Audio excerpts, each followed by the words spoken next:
শীত আসলেই মানুষের পিঠা বানানোর ধুমধাম শুরু হয়ে যায়। হ্যালো এভরিওয়ান, কেমন আছো সবাই? আজকে আমিও চলে আসছি পিঠা বানানোর জন্য। দেখো এখানে হচ্ছে চালের গুঁড়া আর নিয়েছি নারকেল কোড়া, সাথে নিয়েছি চিনি আর গুড়। আমি কি কি দিয়ে পিঠা বানাচ্ছি তোমাদের সাথে শেয়ার করছি। ফার্স্টে চুলাটা জ্বালিয়ে দিলাম, তারপর এখানে কিছু পরিমাণে পানি দিয়ে দিব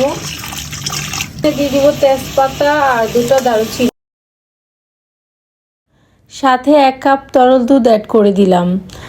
পিঠার স্বাদ যেন আরও দ্বিগুণ বেড়ে যায়।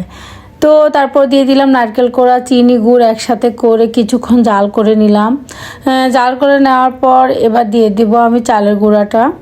চালের গুঁড়ো দেওয়ার পর একটু নেড়ে ছেড়ে ঢাকনা দিয়ে অনেকক্ষণ রাখতে হয়, কারণ চালের গুঁড়াটা সিদ্ধ হতে একটু সময় লাগে।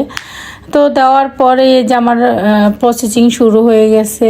এই যে বানাচ্ছিলাম, বানানো শেষ করে তারপর স্টিম করে নিলাম। এই যে আমার পিঠাটা সম্পূর্ণ হয়ে গেছে। শীতের এই ধোঁয়া ওঠা পিঠা কি যে স্বাদ লাগে।